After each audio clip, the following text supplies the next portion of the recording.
ہر ایک میں میرے نزدیک نہیں ہے۔ ٹھیک ہے سر، لیکن سر ہمارا جو سلیبس ہے اس میں زیادہ تر تو ایسے ہی ہے۔ ہمارے جو سلیبس ہے اس میں موجود ہے۔ اصل میں رومانٹک پوئٹری میں جو دیکھیں نا، وہ ہر ایک کی الگ الگ ہے، جتنے بھی شاعر کو پڑھ لیں، جس کو بھی پڑھ لیں، خیال آیا اس نے بیان کر دیا اور منفرد طریقے سے بیان کر دیا۔ تو جی پھر سر۔ کہیں کہیں تو آ جاتا ہے، کہیں نہیں آتا ہے، تو وہ پرسن ٹو پرسن، بلکہ میں یہ کہوں گا کہ ہر شعر کو دیکھنا پڑتا ہے۔ تو اب غالب کی بات کی جائے تو بحیثیت مجموعی چند لفظوں کو بیان کر دیتے ہیں، ہم ایک ایک چیز کو ڈیٹیل سے نہیں جاتے ہیں۔ ٹھیک ہے جی، ہمارا وقت مختصر ہے تو اس کو ہم مکمل کر لیں۔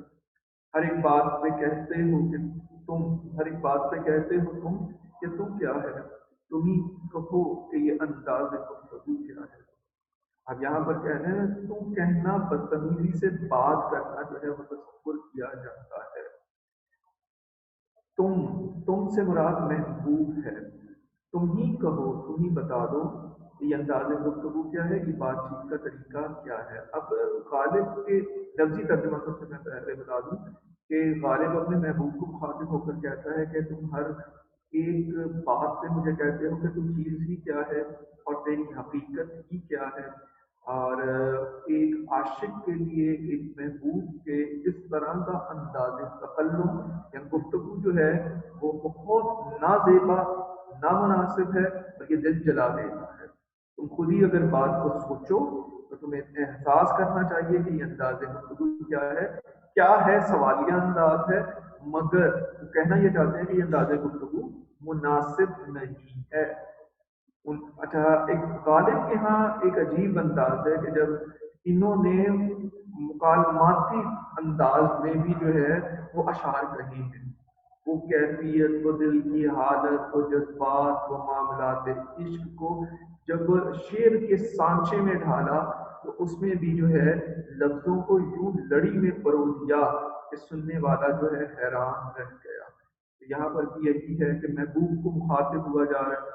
ہماری شاعری کا ایک دستور ہے، مطلب بہت سی باتیں حقیقت سے ماورا ہیں، ضروری نہیں ہے پریکٹیکل لائف میں ایسا ہی ہوتا ہو اور کوئی محبوب اپنے عاشق کے ساتھ یا جو سے محبت کرتا ہے اسی طرح گفتگو کرتا، اس فقط انہوں نے ایک طریقہ کار بتا دیا ہے کہ ہماری شاعری میں محب جو ہے یا عاشق جو ہے وہ نیاز مند ہے، یعنی کہ آرزو رکھنے والا، جھکنے والا، محبوب کو بلانے والا ہے، اور جو محبوب ہے وہ ناز و ادا کا پیکر ہے، اس میں انا بھی ہے، وہ اپنے مثل کسی کو نہیں سمجھتا ہے، ہمیشہ عاشق جو ہے نیاز مندی کا مظاہرہ کرتا ہے اور اسے اپنی طرف مائل کرنے کی کوشش کرتا ہے، جبکہ حسن یعنی محبوب اس درجے یا حالت پر ہے کہ وہ عاشق کو کسی بھی خاطر میں نہیں لاتا ہے۔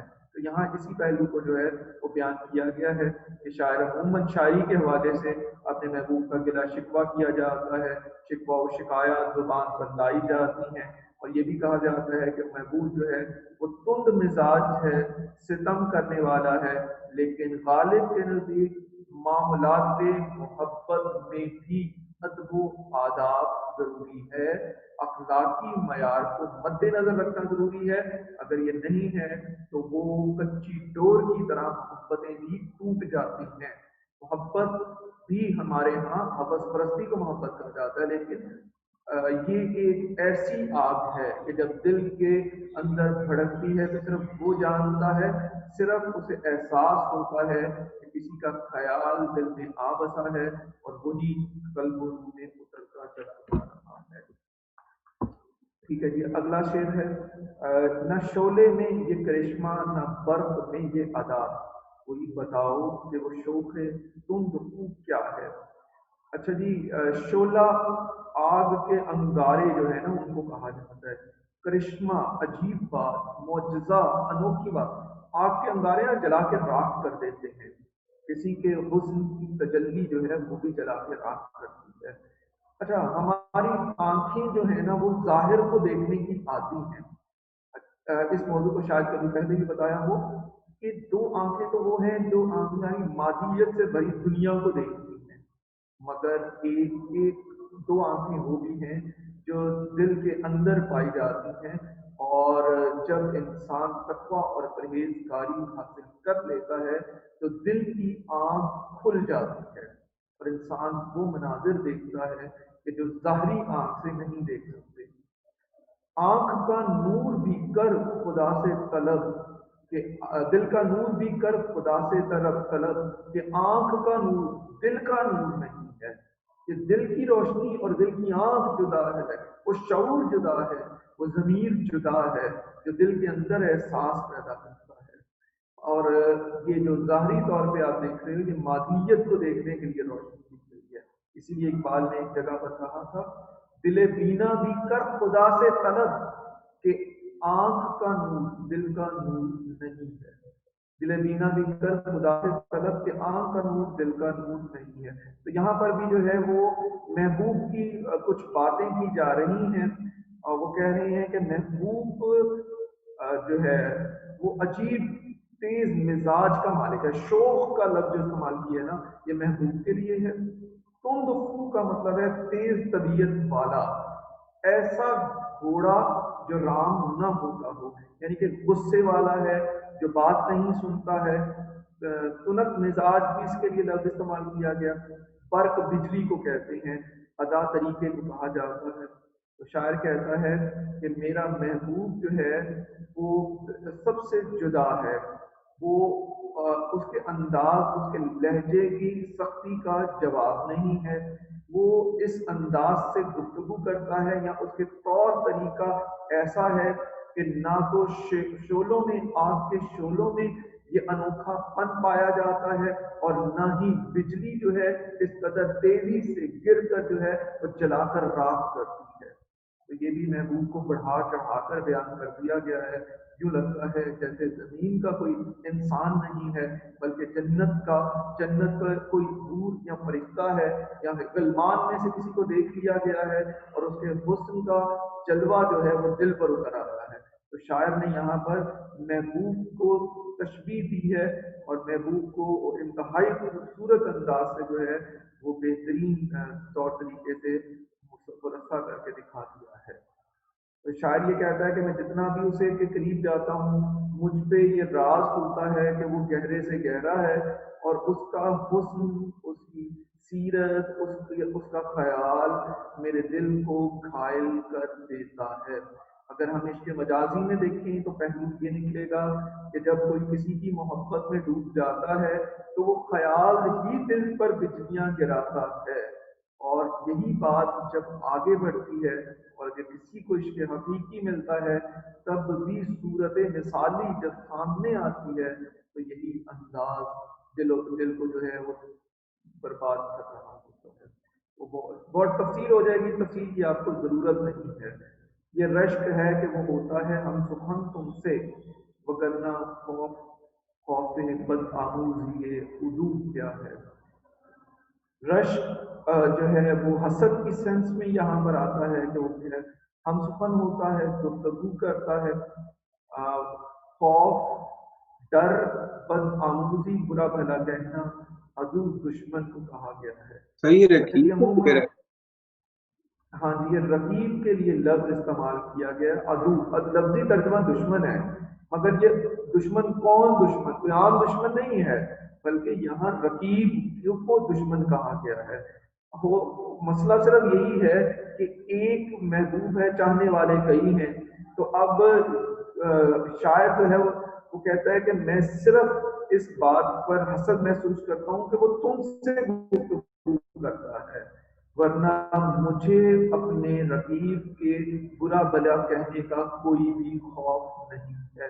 وہ کچھ بھی ہے، وہ کچھ بھی کہتا رہے، میری بلا سے میں اس کی طرف توجہ نہ کروں گا، وہ کبھی بھی جو ہے میرا کچھ نہیں بگاڑ سکتا۔